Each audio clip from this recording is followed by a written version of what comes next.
नमस्ते आप सभी को।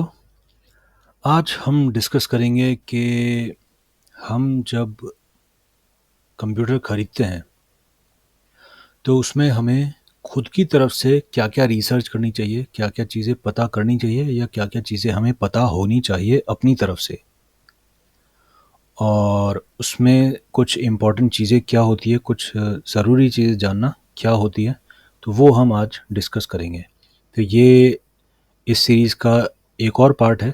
इसमें मैंने एएमडी अलग से डिस्कस किया है और इंटेल अलग से डिस्कस कर रहा हूँ। तो ये वाला जो वीडियो है, ये इसमें हम इंटेल का प्रोसेसर और इंटेल के प्रोसेसर पे बेस्ड जब कंप्यूटर हम खरीदेंगे तो उसमें हमें क्या देखना होगा। क्योंकि आपका जो मदरबोर्ड है वो आपका प्रोसेसर पे डिपेंडेंट होता है। अलग कंपनी के प्रोसेसर के हिसाब से अलग मदरबोर्ड बनता है। तो आपको अलग तरह का मदरबोर्ड खरीदना पड़ेगा अगर आप किसी और दूसरी कंपनी का खरीद रहे हैं प्रोसेसर। तो इंटेल के प्रोसेसर के लिए आपको अलग रहेगा मदरबोर्ड और एएमडी के प्रोसेसर के लिए अलग मदरबोर्ड रहेंगे।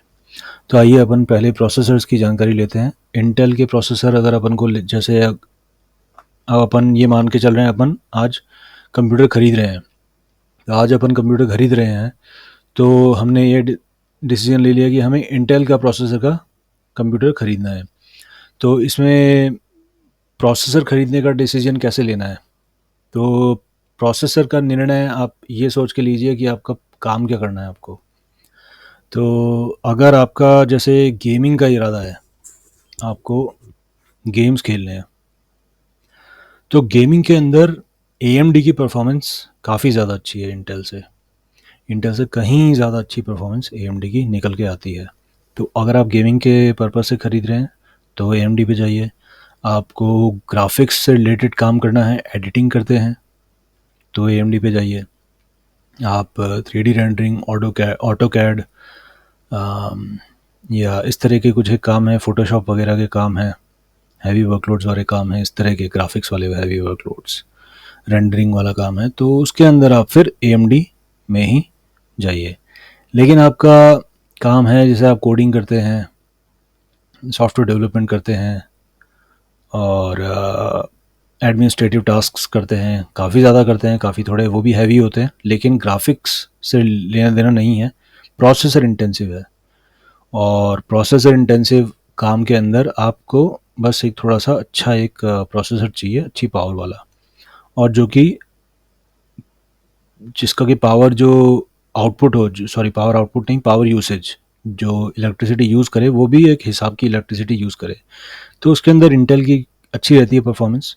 इंटेल जो है वो जो उसकी पावर यूसेज है वो बैलेंस्ड रहती है कंपेयर टू एएमडी। तो क्योंकि इसके अंदर क्या एफिशिएंसी कोर्स होती है, एएमडी के अंदर क्या है जो उसकी सारी कोर्स होती है ना, वो सारी की सारी पावर कोर्स होती है। इंटेल ने अपने जो प्रोसेसर्स हैं जो नए बनाए हैं, इसके अंदर इन्होंने हाइब्रिड टेक्नोलॉजी लगाई जिसके अंदर ये मिक्स देते हैं, पावर कोर्स भी और एफिशिएंसी कोर्स भी। एफिशिएंसी कोर्स होते हैं थोड़े से कम गीगाहर्ट्ज़ वाले प्रोसेसर, तो कम उनकी जो क्लॉक स्पीड होती है तो वो पावर भी कम ही लेते हैं, और इसीलिए फिर उनका जो टीडीपी होता है, जो उनका पावर यूसेज होता है, तो इलेक्ट्रिसिटी कंजम्पशन, पावर कंजम्पशन जो है वो उनका फिर कम रहता है, क्योंकि एफिशिएंसी कोर्स कम पावर खींचते हैं कंप्यूटर के अंदर। तो आइए हम देखते हैं, इंटेल की वेबसाइट खोलते हैं पहले। कि मान लीजिए मैं हूँ तो मैं अपना जो है एडमिनिस्ट्रेटिव टास्क करता हूँ, काफ़ी सारे टैब्स खोलता हूँ, मैं ट्रेडिंग करता हूँ, ट्रेडिंग के हिसाब से काफ़ी मुझे टैब्स खोलने पड़ते हैं कई, और और वेबसाइट्स खोलनी पड़ती हैं कई, और मुझे सिस्टम्स सॉफ्टवेयर्स खोलने पड़ते हैं अपने कंप्यूटर पे। काफ़ी सारी एक्सेल शीट्स चलती हैं, बहुत भारी भरकम स्प्रेडशीट चलती हैं, कई बिज़नेस इंटेलिजेंस के भी और बिज़नेस एनालिटिक्स के भी चीज़ें चलती रहती है। तो उस तरह की चीज़ें अगर मेरे कंप्यूटर पे चल रही है तो मैंने फ़ैसला किया है कि मैं इंटेल का ख़रीद रहा हूँ। तो इंटेल की मैं वेबसाइट पे गया और यहाँ पे अब इंटेल की वेबसाइट पे इंटेल ने मुझे डायरेक्ट ज़ियोन पे भेज दिया, लेकिन मुझे ज़ियोन नहीं चाहिए। आप यहाँ प्रोडक्ट्स में इंटेल प्रोसेसर्स पे आइए। अब इसमें लेटेस्ट जो है ये कोर अल्ट्रा चल रहे हैं। इसमें क्या है, ये न्यू एआई एक्सपीरियंस, इन्होंने एआई इसमें डाल दिया है। अभी अपन एआई पे नहीं जाते, फ़िलहाल तो नहीं। एआई में अभी मैं बताया था आपको, स्नैपड्रैगन जो है उसने अभी अपने एआई के प्रोसेसर्स लॉन्च कर दिए हैं। एआई के अंदर उनसे बेटर परफॉर्मेंस किसी भी प्रोसेसर की नहीं है, ना AMD की ना इंटेल की। तो इसलिए मैं इनके AI प्रोसेसर तो देख ही नहीं रहा किसी और के, स्नैपड्रैगन ही है जो चैम्पियन है। उनके AI एक्सपीरियंस बहुत गजब का है। आर्टिफिशियल इंटेलिजेंस के अंदर जो उनकी जो tops value TOPS tops value होती है जो मेजर करती है AI परफॉर्मेंस, तो उनके 45 टॉप्स आ रहे हैं। AMD का हाईएस्ट मेरे ख्याल से 16 टॉप्स चल रहा है। और ये जो इंटेल कोर है, अभी खोल के देख लेते हैं इनका कितना टॉप चल रहा होगा। कोर अल्ट्रा प्रोसेसर्स देखते हैं। ओके,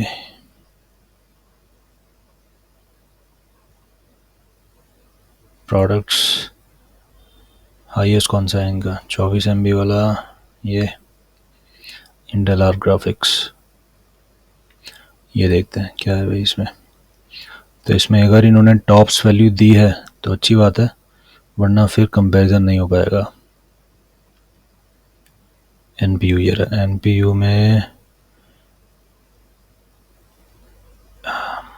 नहीं है टॉप्स, NPU में इन्होंने टॉप्स नहीं दिए ना। अब मैं जल्दी जल्दी देख रहा हूँ, मुझे दिख जाए तो दिख जाए, वरना छोड़ो कोई बात नहीं। इसमें है नहीं, क्योंकि इनसे मतलब भी नहीं है, क्योंकि अभी है नहीं है उस लेवल पे आए नहीं, स्नैपड्रैगन आ चुका है। तो अगर किसी को AI से लेना देना है तो वो स्नैपड्रैगन के लैपटॉप्स ले लो। अभी अपन नॉर्मल पे जाते हैं, डेस्कटॉप पे। जैसा कि अपन ने देखा कि अपन ने जो फैसला किया है वो इस हिसाब से किया है कि अपन ना एडमिनिस्ट्रेशन वाला काम है, एडमिनिस्ट्रेटिव वर्क है, ट्रेडिंग टाइप का काम है, या फिर अपन भाई काफ़ी स्प्रेडशीट्स पे और बिजनेस एनालिटिक्स के काम है हमारे। और उस तरह से हमारा काम बहुत ज़्यादा हैवी वर्कलोड है, लेकिन वो उस तरह का नहीं है कि जिसमें ग्राफिक्स काम आते हो। तो ये मैं इंटेल कोर प्रोसेसर्स फैमिली पे जाता हूँ, Intel CPUs for laptops and desktops. अब इसके अंदर मैं i9 या i7 देखते हैं, i5 भी ले सकते हैं, तो किसी पे भी क्लिक करेंगे वो आएंगे सारे ही। अब मैं यहाँ पे प्रोडक्ट्स में आता हूँ। अब यहाँ पे अपने सारी ऑप्शन आ जाती है, i7 भी आ जाएगा और मेरे ख्याल से और भी आ जाएंगे, नहीं आएगा, चलो कोई बात नहीं। अच्छा एक मिनट, इसमें बैक जाते हैं। ये प्रोडक्ट्स में नीचे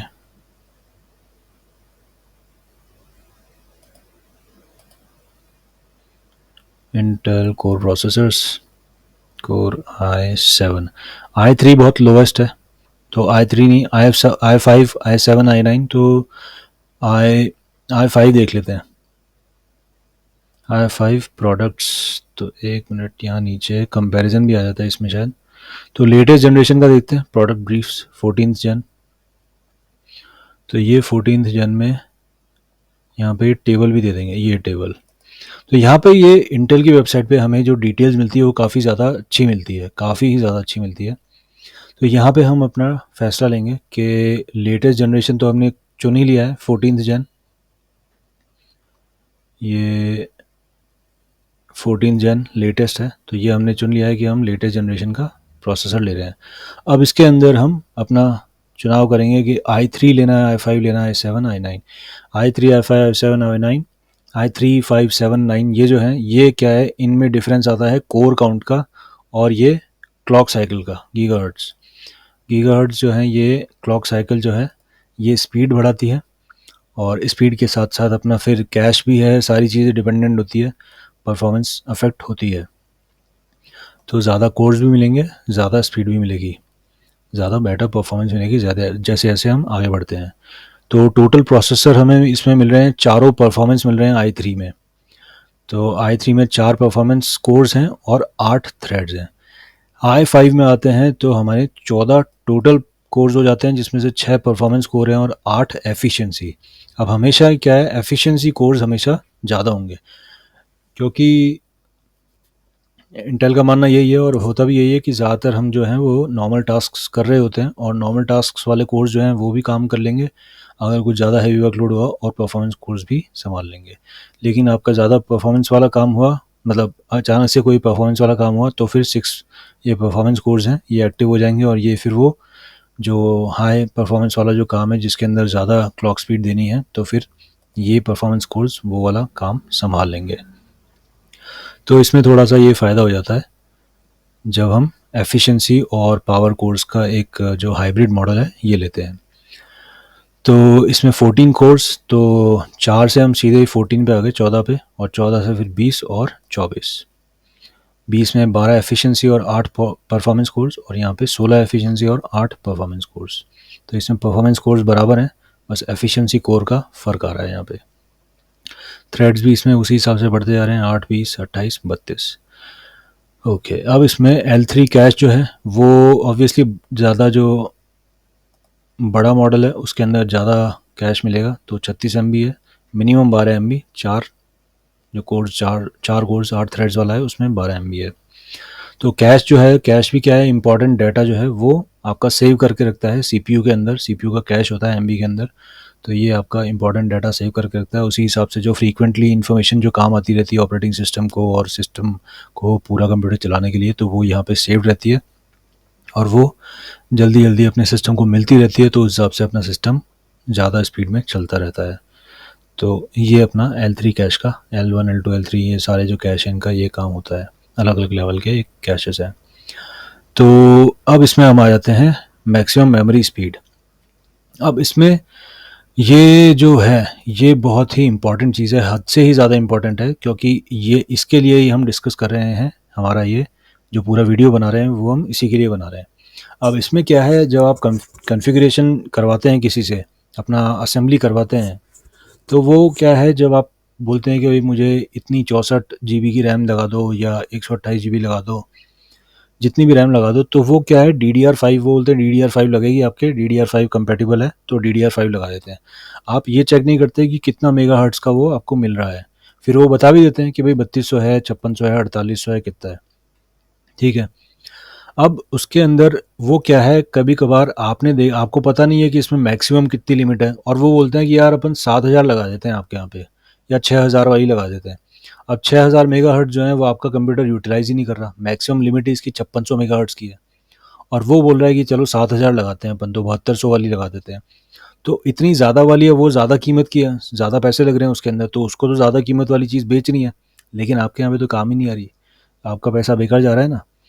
तो इसलिए हम ये डिस्कस कर रहे हैं कि आप जो हैं वो चीज़ें चुनें, ठीक से चुनें, कंपैटिबल चुनें, और ऐसी चीज़ें चुनें जो काम आए, जिनकी पूरी परफॉर्मेंस आप काम में ले पाएँ, अदरवाइज़ वो पैसा आपका वेस्ट है, ठीक है।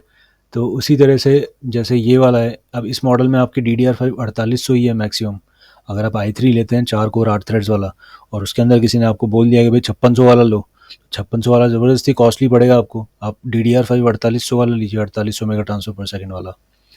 तो ये इसमें फ़र्क पड़ जाता है, और इसीलिए जब भी आप ख़रीदें तो ये जो स्पेसिफिकेशंस हैं ये देखिए, और इसके अंदर इसकी कंपैटिबिलिटी लिस्ट बनाइए। इसके अंदर यही होता है, आपका जो कंपोनेंट लेना है आपको, वो CPU लेना है, मदरबोर्ड लेना है और रैम लेना है। ये चीज़ें इंपॉर्टेंट होती हैं। इनके अंदर काफ़ी मतलब जो चीज़ें हैं वो अनकम्पैटिबल होते हुए, या फिर ज़बरदस्ती ज़्यादा वैल्यूएशन वाली चीज़ें जो है वो लग जाती है, लेकिन आपका काम नहीं आ रही है वो चीज़, तो ये प्रॉब्लम हो जाती है। एक मेरे फ्रेंड है, उन्होंने CPU बनवाया था, तो उन्होंने 64 GB रैम लगवाई। अब वो रैम जो है वो उन्होंने बहुत ज़्यादा फ्रीक्वेंसी वाली लगवा ली, जबकि उनका जो कंप्यूटर है वो चारों स्लॉट्स जब फिल हो जाते हैं, तो चारों स्लॉट्स के अंदर फिल होते ही मेमोरी जो है वो थ्रॉटल हो जाती है, उनका ड्रॉप आ जाता है। तो मदरबोर्ड और CPU जो है वो चारों स्लॉट फिल होते ही मेमोरी की क्लॉक को डाउनग्रेड कर देते हैं 2600 पे, 2600 मेगा ट्रांसफर पर सेकंड। लेकिन उन्होंने जो ले ली वो ली है काफ़ी ज़्यादा वाली, मतलब 3200 भी नहीं, 3600 या 4000, पता नहीं कितनी क्रॉस कर रही थी वो। तो वो उनका ज़बरदस्ती नुकसान हो गया। वो 3000 की भी ले सकते थे या उससे कम की भी ले सकते थे, लेकिन अब वो ज़बरदस्ती उनके ज़्यादा की लग गई, और वो पैसा जो है ज़्यादा एक्स्ट्रा लग गया उनका। कोई मतलब नहीं था उस पैसे में, वो एक्स्ट्रा SSD ले लेते, अपने मॉनिटर अच्छा ले लेते, वो पैसा और किसी चीज़ में लगा लेते या बचा ही लेते। लेकिन यहाँ पे गड़बड़ हो जाती है। तो यहाँ पे आपको क्या है, थोड़ा सा ध्यान रखना पड़ेगा कि आपकी मेमोरी जो है वो किस क्लॉक साइकिल वाली आपके काम आएगी। दूसरी बात, अभी आगे बढ़ते हैं तो वो चीज़ भी डिस्कस हो जाएगी। अब जैसे ये PCI 5.0 कंपैटिबल है, तो PCI 5.0 आपको 16 लेन मिल जाएगी, अप टू 16। PCI 4.04 ये भी आपको मिल जाएगा। UHD ग्राफिक्स इसमें 770 सबके अंदर नहीं होगा, 730 है इसके अंदर। तो ये आपका जो लोएस्ट मॉडल है ऑब्वियसली उसमें 730 वाले ग्राफिक्स हैं, बाकी के अंदर जो हैं वो 770 वाले जो लेटेस्ट हैं वो सबसे अच्छी क्वालिटी के आपके ग्राफिक्स, इंटीग्रेटेड ग्राफिक्स जो हैं वो लगे हुए हैं।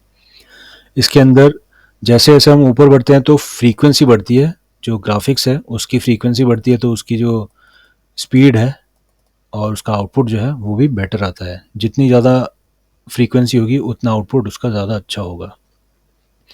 ओवरक्लॉकिंग इन तीनों में ही अलाउड है, इसमें आपकी ओवरक्लॉकिंग नहीं है शायद। हाँ हाँ, ठीक है। और बाकी ये सब चीज़ें ऐसे ही है।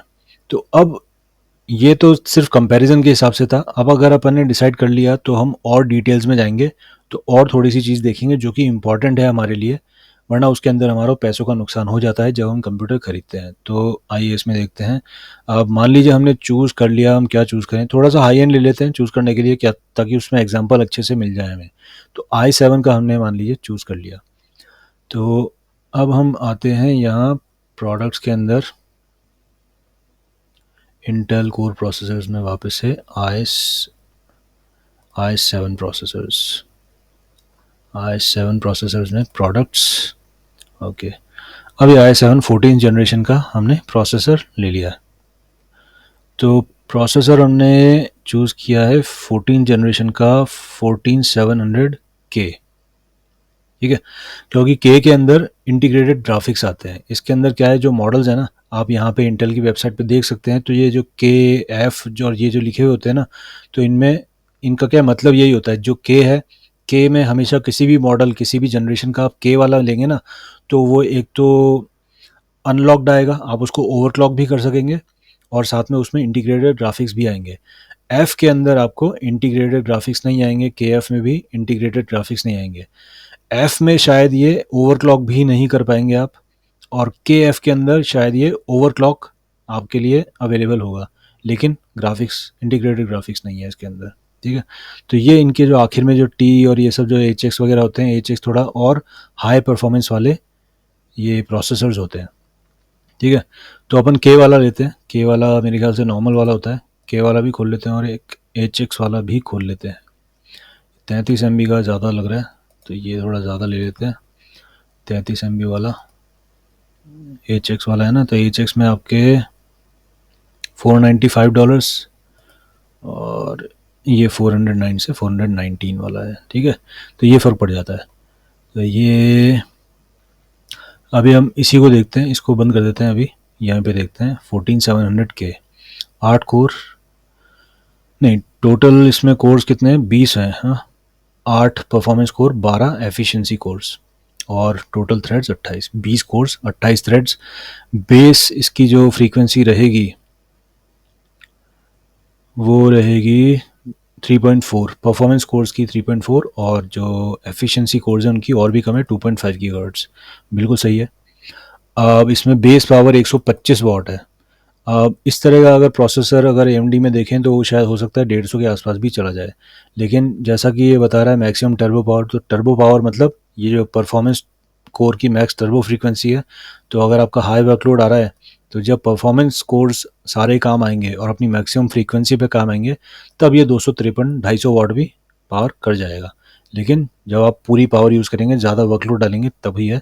अदरवाइज़ ये आपके 125 वाट बेस पावर या उससे कम इसकी minimum power, minimum assured power भी होती है, वो भी देखते हैं अगर लिखी हुई हो, तो कई बार लिखी हुई होती है इसमें, तो देखते हैं और पढ़ेंगे इसमें। तो ये इन्फॉर्मेशन काफ़ी काम की है। तो अब मैं फिर से वापस इसी में आ जाता हूँ और इसी पे मैं स्ट्रेस डालूंगा, ये बहुत ज़्यादा इंपॉर्टेंट होती है, मेमोरी स्पेसिफिकेशन। इसके अंदर बार बार कई लोगों को नुकसान होता है क्योंकि ज़बरदस्ती चूना लग जाता है। एक है इसके अंदर मैक्सिमम मेमोरी साइज़, तो 192 GB की आपकी मैक्सिमम मेमोरी साइज़ है। आप आराम से 192 GB तक अपना रैम जो है वो स्लॉट्स भर लीजिए, कोई दिक्कत नहीं है। 192 तो क्या भरेंगे, 128 GB भर लीजिए आराम से, ठीक है। क्योंकि क्योंकि इसके अंदर कई लोगों के साथ ये हो जाता है, जैसे कि किसी का क्या है 128 GB तक मेमोरी एक्सटेंड हो सकती थी, लेकिन लेकिन जिनसे आपने अपना कंप्यूटर असेंबल करवाया, उन्होंने स्पेसिफिकेशन नहीं देखी, उन्होंने कुछ भी नहीं देखा, वो रिसर्च नहीं करते, उन्होंने बोला भाई 64 GB से ऊपर जाएगा ही नहीं, आप तो ये 64 GB के 16 GB के 4 डलवा लो, काफ़ी है। अब आपको ज़्यादा हैवी वर्कलोड वाले काम करने थे, आपको गेमिंग अच्छी खेलनी थी, आपको एडिटिंग पीसी बनाना था, एडिटिंग करनी है अच्छी खासी, काफ़ी हाई ग्रेड एडिटिंग करनी है, या फिर आपको 3D मॉडलिंग करनी है, तो जहाँ आप 128 जीबी तक ईज़िली कर सकते थे, वहाँ पे आपको मिसगाइड कर दिया कि यार 64 जीबी से ऊपर तो जाएगा ही नहीं है, आप तो 64 जीबी डालो, क्या मतलब है। तो यहाँ पे आप इसीलिए ये सारी चीज़ें आप खुद ही रिसर्च करिए, क्योंकि आपको जो असेंबल करने वाले लोग हैं, वो नहीं करते हैं। वो कई बार आपको पैसा ज़्यादा खर्चा करवाते हैं, या फिर जहाँ पे वो आपको सही चीज़ बता सकते हैं, जहाँ पे भई पैसा ज़्यादा खर्चा हो जाता है और आपको भी सही चीज़ मिल जाती है, वहाँ पे क्योंकि वो रिसर्च नहीं करते, तो वो आपको गलत चीज़ पकड़ा देते हैं। वो चारों स्लॉट भी भर गए, 16-16 जीबी के चारों स्लॉट में आप उन्होंने डाल दी। अब वो क्या है, इन 16 जीबी को बाद में बेचें और फिर नई 32 जीबी की 4 खरीदें, ऐसा मतलब कौन करता है इतना? और दूसरी बात है कि 2-3 साल बाद तो किसी को पता पड़ रहा है, जिन जो मेरे फ्रेंड थे, वो मेरे पास आए कि यार मुझे ये लेना था लेकिन वो हो नहीं पाया, अब मुझे कोई दूसरा लेना है। अब मैंने देखा उनका, चेक किया प्रोसेसर, तो मैंने कहा तुम्हारा तो 128 जीबी सपोर्ट करता है, तुमको तो उस टाइम पे 128 जीबी लगा लेनी चाहिए थी। अब नया कंप्यूटर खरीद रहे हो, इससे बढ़िया 128 जीबी की रैम लगा लो, DDR4 तुम्हारी, उसमें तुम्हारा कंप्यूटर अच्छा चल जाएगा, वापस से अच्छी परफॉर्मेंस मिल जाएगी तुम्हें। तो उसने बोला यार, उसने तो मुझे बोला था कि 64 जीबी के ऊपर जाएगा ही नहीं, मुझे तो पता ही नहीं था। तो ये कई लोगों के साथ होता है, ये मैंने देखा है ऐसा। तो इसलिए इसका हमेशा ध्यान रखिए, आप खुद ही चेक करिए कि आपके प्रोसेसर के हिसाब से आपको मैक्सिमम मेमोरी कितनी यूज़ करने के लिए मिल रही है। अब साथ में ये भी चेक करना है कि मैक्सिमम मेमोरी मिल रही है, लेकिन जब हम मेमोरी यूज़ करेंगे तो हम मैक्सिमम कितनी मेगा ट्रांसफ़र पर सेकंड की यूज़ कर सकते हैं। DDR5 के अंदर 5600 मेगा ट्रांसफ़र पर सेकंड और DDR4 के अंदर 3200 तक की लिमिट है। तो अगर DDR4 में इससे ज़्यादा की है तो फिर आप पैसा बर्बाद कर रहे हैं, और DDR5 में आप 7000 तक भी पहुंच रहे हैं। आपको बेचने वाला बोल रहा है कि यार आप तो 7000 मेगा ट्रांसफ़र पर सेकंड की लगाओ, स्पीड बहुत ज़बरदस्त आएगी। भाई सपोर्ट ही नहीं कर रहा आपका CPU, आपका मदरबोर्ड सपोर्ट नहीं कर रहा। अब मैं मदरबोर्ड इसलिए बोल रहा हूँ क्योंकि यहाँ पे तो क्या है, ये CPU की स्पेसिफिकेशन है, लेकिन जो मदरबोर्ड बनाती है कंपनी, वो मदरबोर्ड बनाने वाली कंपनी भी अपनी टेस्टिंग करती है, क्योंकि वो अपने पार्ट्स लगाती है, रजिस्टर, ट्रांजिस्टर, कैपेसिटर, सारी चीज़ें लगती है आपके मदरबोर्ड में। उसके हिसाब से वो फिर वैल्यू बताती है कि हम रेकमेंड करते हैं कि 192 नहीं, आपके 128 जीबी ही चलेगा। आपको यहाँ पे 192 दिख रहा है, लेकिन आप जब इसी CPU के लिए i7 14700K के लिए जब आप कोई मदरबोर्ड खरीदेंगे, तो हो सकता है कि वो मैक्सिमम मेमोरी इससे कम बताए। ये काफ़ी ज़्यादा अच्छी खासी पॉसिबिलिटी है, और जो वो मेगा ट्रांसफ़र पर सेकंड की लिमिट बताएगा वो भी इससे कम हो सकती है। और इसके अंदर नॉर्मली यही होता है, मेमोरी टाइप इन्होंने बोला है 5600, लेकिन अगर इसमें क्या है, अलग अलग केसेस बनते हैं। तो अगर आप 2 स्लॉट यूज़ कर रहे हैं तो उसकी आपको अलग स्पीड मिलेगी, और अगर आप चारों स्लॉट यूज़ कर रहे हैं तो ये स्पीड और कम हो जाएगी। तो चारों स्लॉट यूज़ कर रहे हैं तो इससे और कम स्पीड वाली DDR5 रैम लीजिएगा, ठीक है। तो ये आपको उस मदरबोर्ड की जो स्पेसिफिकेशन है उसके अंदर पता चलेगा कि वो मेमोरी साइज़ कितनी हाईएस्ट रेकमेंड कर रहा है, और वो मेमोरी स्लॉट्स कितने भरने पे कितनी स्पीड देगा। 2 मेमोरी स्लॉट भरूँगा मैं, 2 मेमोरी स्लॉट भरूँगा मैं, तो फिर वो कितनी स्पीड देगा, 4 मेमोरी स्लॉट भरूँगा मैं तो वो कितनी स्पीड देगा। ये मदरबोर्ड की वेबसाइट पे मदरबोर्ड के स्पेसिफिकेशंस में हमें देखने को मिलेगा। अब यहाँ पे आते हैं GPU स्पेसिफिकेशन। GPU में graphics Intel UHD integrated graphics है 770, अच्छा मॉडल है ये भी। 300 मेगाहर्ट्ज़ की बेस फ्रीक्वेंसी है, और काफ़ी अच्छा खासा है इसका भी हिसाब। HDMI रेजोल्यूशन आपको 60 हर्ट्ज़ मिलेगा 4K में। 8K में डिस्प्ले पोर्ट भी सपोर्ट कर रहा है ये, तो डिस्प्ले पोर्ट में 8K 60 हर्ट्ज़ है। और यहाँ पे EDP, तो ये आपके, ये मुझे पता नहीं क्या है, DP तक अपन, तो DP में आपको 8K 60 हर्ट्ज़ तक मिलेगा। और बाकी इसमें सपोर्ट है अलग अलग चीज़ों का। Number of total displace 4 support करते हैं काफ़ी, आजकल तो लो एंड वाले भी 4 डिस्प्ले सपोर्ट कर ही देते हैं। एक्सपेंशन ऑप्शंस में आपको PCI Express 5.0 भी मिल रहा है और 4.0, तो 5.0 लेटेस्ट है, 5.0 मिल रहा है, तो ये अच्छी बात है। इसका मतलब आपका जो मदरबोर्ड होगा उसमें हाई स्पीड आएगी। जो अगर बाई चांस आपने ग्राफिक्स कार्ड लगाया, PCI Express का कोई भी कार्ड लगाया आपने, साउंड कार्ड लगाया, कुछ भी चीज़ लगाई आपने, तो वो अच्छी स्पीड देगा। 5.0 की स्पीड 4.0 से काफ़ी ज़्यादा है। अब इसमें आते हैं हम इसका सॉकेट। अब ये सॉकेट जो है ये इसका 1700 है, FCLGA 1700। ये सॉकेट जो है ये इम्पॉर्टेंट है, इस सॉकेट के हिसाब से ही आपको आपका मदरबोर्ड चूज़ करना है। तो मदरबोर्ड जो आते हैं उसमें उसमें प्रोसेसर का जो सॉकेट है उसके हिसाब से ही आपको मदरबोर्ड मिलेगा। आप कोई सा भी मदरबोर्ड नहीं ले सकते। और मदरबोर्ड मैचिंग का कैसे ढूंढना है, तो आपको अपने प्रोसेसर से मैचिंग का जो मदरबोर्ड है वो उसके सॉकेट से ढूंढना है कि इसका सॉकेट अगर ये 1700 वाला है तो इंटेल 1700 सॉकेट वाला कौन सा मदरबोर्ड है वो आप ढूंढ लीजिए। तो वो भी आगे हम बढ़ेंगे, आगे देखेंगे कि वो कैसे देखना है। ऑपरेटिंग टेम्परेचर मैक्सिमम ये 100 डिग्री सेल्सियस वगैरह है। और ये देखिए इसमें क्या है, इंटेल में मुझे ये चीज़ बहुत अच्छी लगी कि इन्होंने ये काफ़ी ज़्यादा डिटेल्स दी है जो कि अपने कहीं समझ में ही नहीं आती। अब AES new instruction, total memory encryption, ये सारी चीज़ें क्या क्या है क्या नहीं है ये हर किसी को पता नहीं है। तो और ये भाई अपने इतनी मतलब की भी नहीं है। कुछ एक चीज़ें हैं मतलब कि जैसे कि वर्चुअलाइजेशन टेक्नोलॉजी है VT और VTX जो है, तो वो जिन लोगों के काम आती है वर्चुअलाइजेशन का, तो वो क्या है यहाँ पे ये है या नहीं है ये आप यहाँ पे पता कर लीजिए। ठीक है। तो इंटेल में आपको वेबसाइट पे हर प्रोसेसर जो इनके बनाए हुए प्रोसेसर्स हैं उनकी बहुत डिटेल्ड में आपको इन्फॉर्मेशन मिलती है। ये बहुत ही ज़्यादा अच्छी है कंपेयर टू AMD के अंदर आपको बहुत कम इन्फॉर्मेशन मिलती है, कई बार इन्फॉर्मेशन मिल ही नहीं पाती है। तो अब जो है हम आगे बढ़ते हैं अपने मदरबोर्ड पे। तो हमने देखा था कि इसका जो सॉकेट है वो FCL GA1700 है। तो अब हम ये देखते हैं कि इसके लिए कौन सा मदरबोर्ड बना है। तो FCL LGA1700, ये इसको LGA1700 भी बोला जाता है, LGA1700 मदरबोर्ड।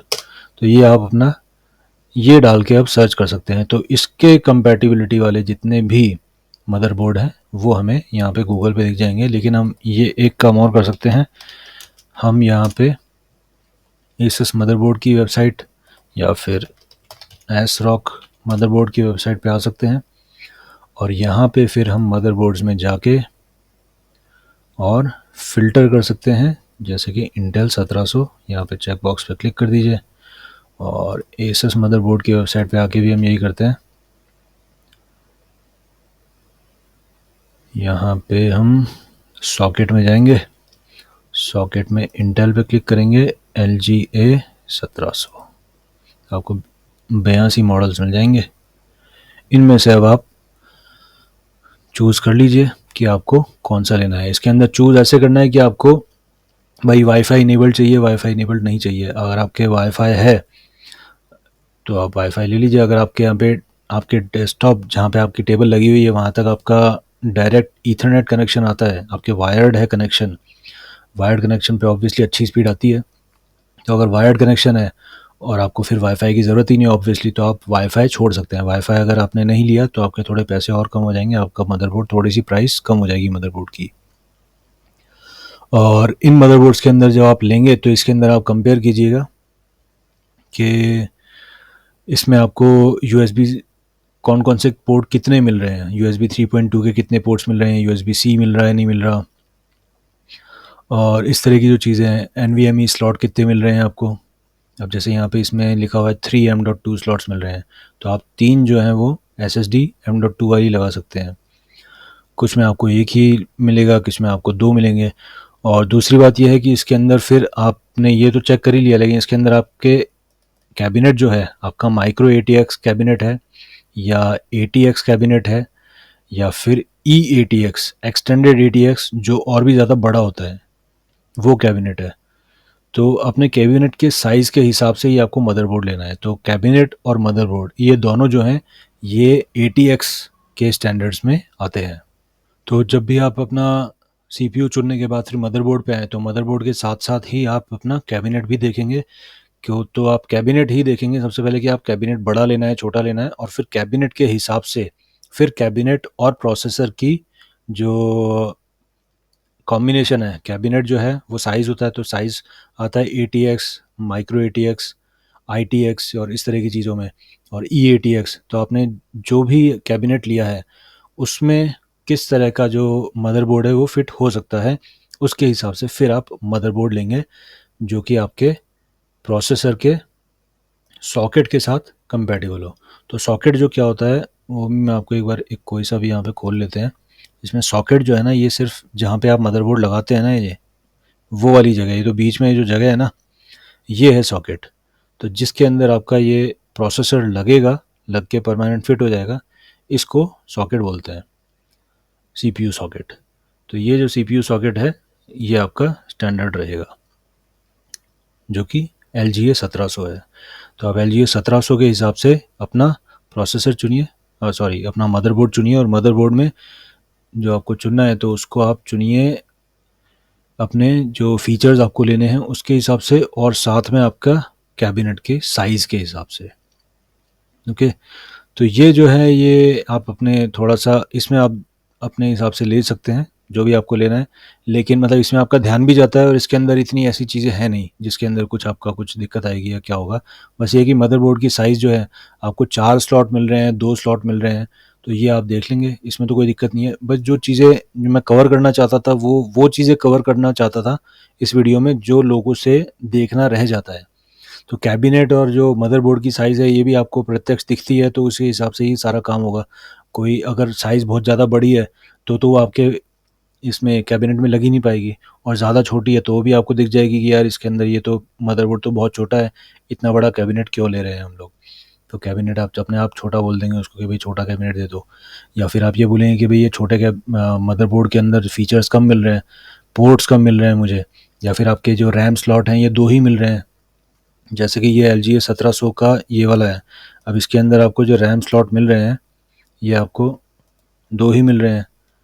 तो इसमें आप फिर अब सामने वाले को बोल देंगे, सेलर को, कि भाई मुझे 2 वाला नहीं, मुझे 4 वाला ही चाहिए भाई। तो ये जो चीज़ें हैं, ये तो क्या सामने दिखती हुई है, तो इन पे आप सारी चीज़ें आप कर लेते हैं बात। लेकिन जो चीज़ें हम नहीं देखते, जिन पे हम रिसर्च नहीं करते, मैं वो वाली चीज़ें आपसे डिस्कस करना चाह रहा था आज। तो ये जो था, ये इम्पॉर्टेंट एक फैक्टर था कि अपने जो CPU की स्पेसिफिकेशन है, इसको हमेशा देखिए, और CPU के साथ साथ फिर CPU डिसाइड करने के बाद अपने मदरबोर्ड की जो स्पेसिफिकेशन है, इसको भी देखिए।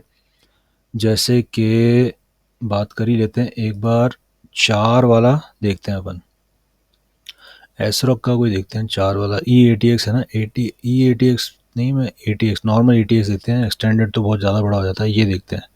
वाईफाई वाला है, वाईफाई वाले देख लेते हैं कि चलो ठीक है, इसमें 4 स्लॉट आ रहा है ना, ये वाला, ठीक है। ओके, इसका है Z790 Pro RS वाईफाई। इसके मुझे ये रहे स्पेसिफिकेशन कोड। अब स्पेसिफिकेशन में अपन आ जाते हैं, यहाँ पे कौन कौन से CPU सपोर्ट कर रहा है। 14, 13, 12 जनरेशन के LGA 1700 सॉकेट वाले, तो 12th के बाद वाले ही लगेंगे, 12th से पहले वाले इस मदरबोर्ड में नहीं लग सकते। ये आपको कई चीज़ें बताता है। 2.5 गीगाबिट का आपका लैन ईथरनेट कनेक्टिविटी है। अगर आपका 1 गीगाबिट है और आपको उसी पे डिपेंडेंट है, आप वाईफाई वाला नहीं ले रहे, तो फिर आप इसको कैंसिल कर दीजिए कि भाई 1 गीगाबिट वाला नहीं, मुझे तो 2.5 या फिर 10 वाला दो, 10 वाला अगर अवेलेबल है। तो ये चीज़ें आप हमेशा मदरबोर्ड में देखिए। अगर आप ईथरनेट पे डिपेंडेंट हैं, ईथरनेट लगाते हैं, तो बहुत ही अच्छा है, और उसके अंदर फिर आप ये लैन जो है, ईथरनेट पोर्ट जो है, इसकी स्पीड ज़रूर चेक करिए कि आपको कितनी मिल रही है। DDR5 ऑब्वियसली प्रोसेसर DDR5 है, तो ये भी DDR5 होगा ही, लेकिन मदरबोर्ड में फिर भी चेक कर लीजिए मदरबोर्ड कंपैटिबल है या नहीं है उसी मेमोरी मॉड्यूल के जो आपको CPU की स्पेसिफिकेशन में है और जो आपको चाहिए। ओके, अब हम आगे बढ़ते हैं। ये रहा ड्यूअल चैनल मेमोरी टेक्नोलॉजी, तो ड्यूअल चैनल है जो कि CPU भी सपोर्ट कर रहा था। 4 into DDR5 dim slots, DDR5 ऊपर से साथ में उसमें हमने देखा था कि ECC भी सपोर्ट करता है। ये ECC कहाँ देखा था अपन ने, ECC मेमोरी सपोर्टेड यस था ना, तो ये आपके supports DDR5 non ECC unbuffered memory up to 7200 overclocked. ठीक है, तो ये आपके 7200 अनबफर्ड जो है वो मेमोरी, अनबफर्ड यूडिम जो है वो भी ये सपोर्ट करेगा। अब हम आ जाते हैं मैक्स कैपेसिटी, ये 192 GB। चलिए ठीक है, तो ये जितना प्रोसेसर कोड कर रहा था 192 GB, उतना ही आपका मदरबोर्ड भी कर रहा है कि 192 GB लग जाएगा। कई बार ये डिफरेंस आ जाता है। ओके, हाँ, अब आगे बढ़ जाते हैं। ठीक है, तो ये डिफरेंस आ जाता है, इसलिए मदरबोर्ड की भी आप चेक करिए कि मदरबोर्ड जो है वो मैक्स कैपेसिटी कितनी बता रहा है। अब अपन आगे आते हैं यहाँ पे।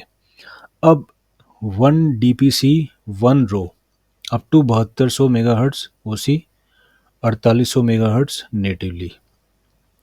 तो इसमें ये बता रहे हैं कि आपका जो वन रो, सिंगल रो क्या रैम स्टिक सिंगल रो भी आती है, ड्यूअल रो एसआर रैम और डीआर रैम आती है।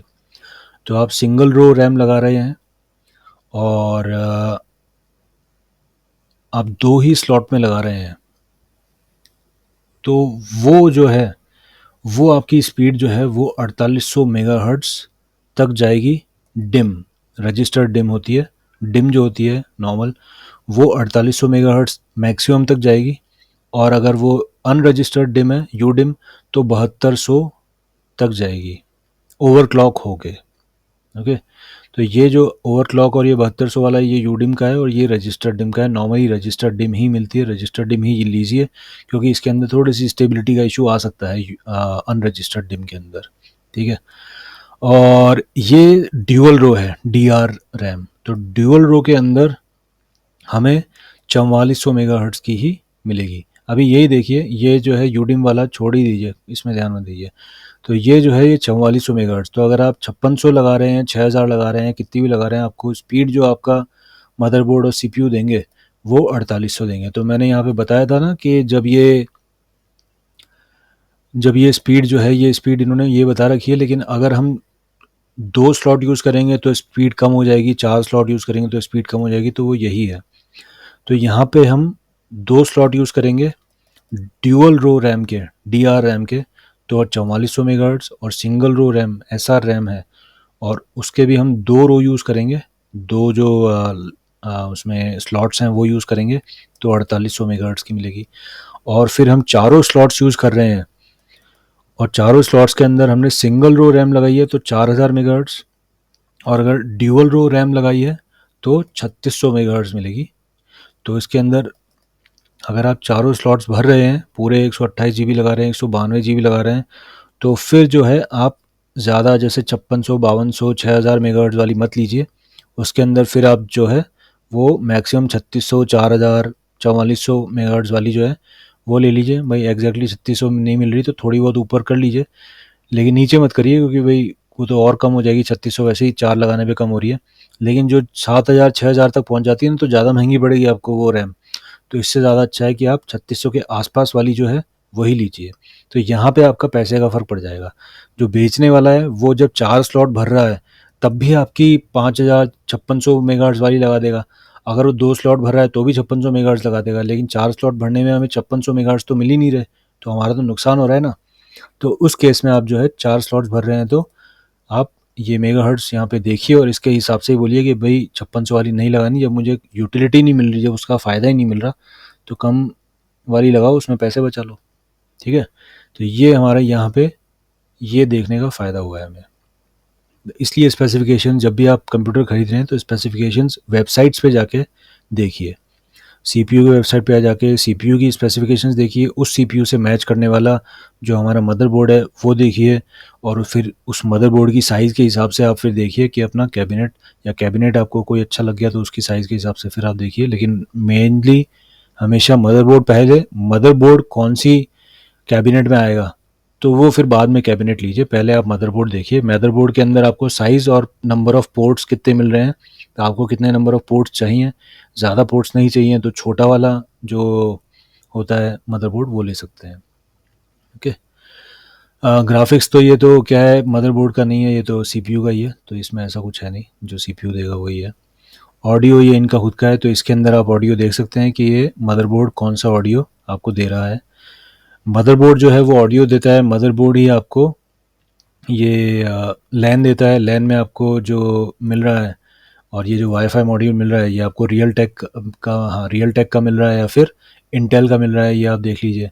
दोनों ही अच्छे होते हैं, रियल टेक का भी काफ़ी अच्छा है, कोई दिक्कत नहीं है, लेकिन आपको चेक करना है तो आप चेक ऐसे कर सकते हैं। ये सब चीज़ें जो हैं ये मदरबोर्ड वाली कंपनी जो है वो देती है, उन पर डिपेंड करता है कि वो क्या कर रहे हैं। तो ये लैन पोर्ट है आपका, लैन पोर्ट की डिटेल्स, ये वायरलेस की डिटेल्स है, वाईफाई 6 मॉड्यूल आपको मिल रहा है, ब्लूटूथ 5.2 मिल रहा होगा शायद, पता नहीं, वैसे नॉर्मली भाई वाईफाई 6 है तो ब्लूटूथ भी 5.2 ही होगा शायद। तो यहाँ पे इन्होंने और भी स्पेसिफिकेशन लिख रखी है, will be supported by Windows 11, wifi 6 gigahertz band will be supported by Microsoft Windows 11। 10 में सपोर्ट शायद नहीं होगा इसका। यहाँ पे स्लॉट्स आ गए इसके, PCI 5.0 लेटेस्ट वर्जन है उसका आपको एक मिल रहा है, और बाकी जो है 4.0 और 3.0 के। M.2 सॉकेट जो है वो आपको एक ही मिल रहा है, और ये आप देख सकते हैं कि भाई आपको इसमें मदरबोर्ड में एक M.2 है या दो। ओके, तो आपको ये M.2 ये तो सिर्फ बूट डिस्क वाला है, उसके अलावा एक और आपको मिल रहा है M.2। एक्चुअली काफ़ी सारे मिल रहे हैं, 4 मिल रहे हैं, वेरी गुड। तो आपको NVMe मिल रही है यहाँ पे एडिशनल, और 8 आपको SATA आपकी हार्ड डिस्क लगाने के 8 कनेक्टर्स भी मिल रहे हैं इसमें, और ये रेड भी सपोर्ट कर रहा है, रेड के ये वर्जन सपोर्टेड है, तो ये भी अच्छी बात है। USB के कितने आपको मिल रहे हैं, USB 3.2 के आपको 6 और 3 9 मिल रहे हैं, 9 USB 3.2 और 8 USB 2.0। तो ये इस तरह से ये जो सारी चीज़ें हैं ये आप इसमें सारी की सारी ये देखिए। ATX फॉर्म फैक्टर ज़रूर ध्यान में रखिए, ATX फॉर्म फैक्टर के हिसाब से ही फिर आपको अपना जो कैबिनेट है वो लेना होगा। तो ये इसमें आपकी पूरी की पूरी स्पेसिफिकेशंस हो गई। हमने काफ़ी इंपॉर्टेंट जो स्पेसिफिकेशंस है वो तो हमने कवर इसमें कर ही ली है। अच्छा हाँ, इसमें एक ये भी है कि आपको वाटर पंप कनेक्टर भी मिल रहा है, CPU फ़ैन कनेक्टर भी मिल रहा है, एड्रेसेबल LED हेडर्स वगैरह, ये सारी चीज़ें आपको इस मदरबोर्ड में आपको मिल रही है। तो ये भी आजकल भाई आपका गेमिंग PC आपको बनाना है तो आपको क्या क्या चीज़ें मिल रही है आपको, स्पेशली अगर आपको वाटर पंप लगाना है तो वाटर पंप के लिए आपको वाटर पंप के फ़ैन कनेक्टर्स कितने मिल रहे हैं, वाटर पंप का जो खुद का कनेक्शन है वो भी आपको मिल रहा है ढंग से या नहीं मिल रहा है। तो ये सारी चीज़ें जो है ये आप यहाँ पे चेक कर लीजिए, और फिर उसके हिसाब से ही अपना फिर आगे पूरा का पूरा जो है वो कॉन्फ़िगरेशन बनाइए। तो कोशिश करिए कि आप कॉन्फ़िगरेशन अपना खुद ही बनाएं। तो जो यंग जनरेशन के लोग हैं वो तो स्पेशली इसके अंदर ध्यान रखें कि भाई आप जो कंप्यूटर ले रहे हैं उसके अंदर इंटरेस्ट बनाएं कि भाई मैं जो कंप्यूटर ले रहा हूँ वो मैं क्या कंप्यूटर ले रहा हूँ, उसकी स्पेसिफिकेशंस क्या है क्या नहीं है, और सामने वाला मुझे कहीं भाई मेरी अज्ञानता का फ़ायदा तो नहीं उठा रहा है। तो आज का जो हमारा जो सेशन था वो यही था कि हम कुछ एक चीज़ें जो हैं जो सामने इंटरनेट पे इजीली अवेलेबल है उसको हम देख के थोड़ा बहुत तो आइडिया लगा लें। भाई पूरा आइडिया नहीं मिला, सारी चीज़ें नहीं समझ में आई, लेकिन फिर भी थोड़ा बहुत तो आइडिया मिल ही गया। एक हमें प्रोसेसर की वेबसाइट पे जाके मैक्सिमम मेरी मेमोरी कितनी मुझे मिल सकती है, मान लीजिए मैं अभी नहीं ले रहा, आगे जाके मैं बढ़ाऊँगा, लेकिन मैं अभी जो है 32 जीबी एक ही स्लॉट में लगवा लूँ, और आगे जाके फिर मैं एडिशनल जो है वो लगवाता रहूँगा। तो अगर उसने 16 जीबी के 2 स्लॉट 16 जीबी की रैम लेके 2 स्लॉट में लगा दिए, या फिर 8 जीबी की रैम स्टिक देके 2 स्लॉट में लगा दी, तो वो तो बेकार गई, क्योंकि आगे जाके मैं क्या करूँगा फिर? आगे जाके आप 8 4 जा 32, 8 जीबी के 4 लगाएंगे 32 जीबी लगा पाएंगे, मैक्सिमम आपकी 32 जीबी तक जाएगी, जबकि आपका जो मदरबोर्ड है आपका CPU है वो 192 जीबी तक सपोर्ट कर रहा है। तो आप 8 जीबी की दो क्यों लगवाएंगे, 16 जीबी की एक क्यों लगाएंगे? आप 32 जीबी की एक लगवा लीजिए, और उसको बोलिए बाकी मैं 32 जीबी करके बढ़ाता रहूँगा बाद में, जैसे ऐसे 2 2 3 3 4 6 6 महीने में बढ़ाऊँ, लेकिन मैं ऐसे 32 जीबी का ही लगाऊंगा एक स्लॉट में। एक स्लॉट में 8 या 8 जीबी का लगाऊंगा, या फिर आप 16 जीबी 64 जीबी ले लीजिए, 64 जीबी बहुत ज़्यादा होती है, तो आप 64 जीबी लगवाना चाह रहे हैं, 64 जीबी में आप 16 जीबी लगवाइए एक स्लॉट में। लेकिन अगर उस सामने वाले ने अपनी मर्जी से 8 जीबी की दो रैम स्टिक 2 स्लॉट में लगा दी, तो वो बाद में आपको दोनों की दोनों हटानी पड़ेगी, और फिर 16 जीबी की 4 खरीदनी पड़ेगी, और 16 जीबी की 4 लगाएंगे, और दो घर में आपकी 8 जीबी की स्लॉट ज़बरदस्ती पड़े रहेंगे, 8 जीबी की रैम ज़बरदस्ती पड़ी रहेगी। तो इसलिए इस हिसाब से अगर हमने ये पहले से ही पता कर लिया तो हम अपनी प्लानिंग कर सकते हैं कि रैम जो है मैं जब अगर डिफरेंट डिफरेंट फेजेज़ में महीनों में एक करके बढ़ाऊँगा, तो फिर मैं पहली रैम जो है वो कितनी पावर वाली कितनी वॉल्यूम वाली लूँ। मैं एक साथ 32 जीबी वाली एक ही रैम स्टिक ले लेता हूँ मैं। तो ये डिसीजन जो है ये लेने का आपको फ़ायदा हो जाएगा अगर आप ये सारे स्पेसिफिकेशंस चेक करते हैं कंप्यूटर खरीदने से पहले। तो मैं आशा करता हूँ आपको काफ़ी नई इन्फॉर्मेशन मिली होगी, और आप जब अगला अपना कंप्यूटर लें तो इन सब चीज़ों का ध्यान रखें, स्पेशली अपने प्रोसेसर और मदरबोर्ड की स्पेसिफिकेशंस का। और आई होप कि आपको काफ़ी फ़ायदा मिलेगा इस वीडियो को देखने के बाद। तो आपने अपना महत्वपूर्ण समय दिया, उसके लिए बहुत बहुत धन्यवाद, और आपका दिन शुभ रहे।